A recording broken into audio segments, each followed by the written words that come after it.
E quando eu começo a estudar o movimento Hare Krishna, a partir, né, do viés acadêmico, começa a romper isso. Por que a gente não dialoga? Por que a gente tem essa dificuldade? Porque, na verdade, a resposta é o diálogo, de qualquer forma, um diálogo verdadeiramente feito, ele vai envolver riscos.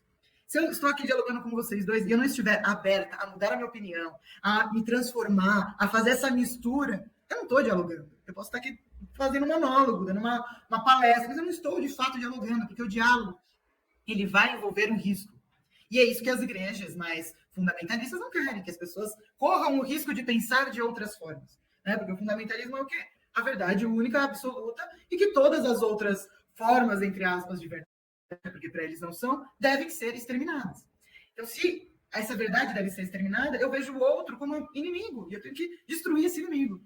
Angélica, aproveitando essa é a dimensão política, você acha, do ecumenismo e do diálogo interreligioso, ou um dos núcleos da dimensão política, porque a política, a depender de como a gente imagina, é a arte de destruir os inimigos ou a arte de a gente bem viver comunitariamente no mesmo território, né? E o outro do fundamentalismo é o ecumenismo, né? Então, a dimensão política do ecumenismo é justamente pensar as coisas de modo distinto disso que você acabou de apontar, né? O outro é diferente de mim, então é meu inimigo, né?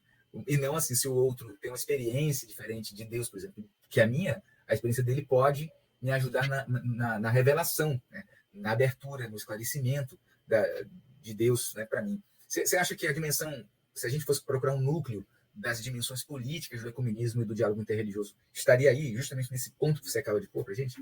Também, acho que quando a gente olha, né, a trajetória, pensando primeiro, né, o ecumenismo, a gente vai ver que aqui na América Latina, a história do ecumenismo sempre esteve envolto a questões muito práticas, né, de ações concretas. Então, claro, né, desde do que significa, né, ecumenismo, que vem do oikos, casa, e o ecumene, que significa também, um dos significados pode ser essa terra habitada, a gente vê que, claro, a gente volta sempre, a trajetória ela é permeada de contradições, né? A palavra foi utilizada no Império Romano, foi utilizada também para colonizar, para, né, amalgamar várias culturas em uma única, mas também ela começa a ter outros traços de pensar formas desse conviver juntos, né? De como que, a partir, né, de uma experiência religiosa com Jesus, a gente consegue dialogar. Então, não é muito se tem, né? A gente pode se dividir na doutrina, mas a gente se une na ação prática e concreta.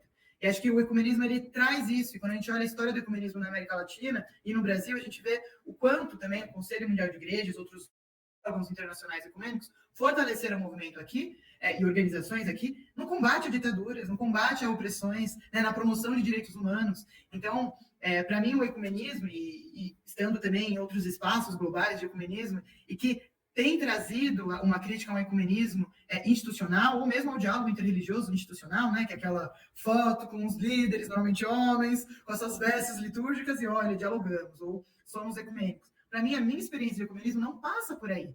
Ela vai passar muito com os movimentos, e é um movimento, né, a Rede Ecumênica da Juventude, que por muitos anos fortaleceu aqui o movimento ecumênico de juventude, a FUMEC também, que é a Federação de Estudantes Cristãos, que foi a primeira organização global ecumênica, foi o movimento estudantil cristão. Então a gente vê que tem essa concretude que a gente precisa valorizar, porque essa concretude foi a que lutou, né, os movimentos ecumênicos que lutaram contra a ditadura, que tiveram seus mártires, que tiveram nomes que, de fato, lutaram e construíram essa democracia. E se a gente olha, nessa aí com a caneca do MST, se a gente olha, o nosso maior movimento político latino-americano surge desse seio, né, das teologias da libertação, esse seio ecumênico da CPT, dos luteranos do Sul, que deram, né, esse berço para o maior movimento que hoje a gente tem, que é o MST.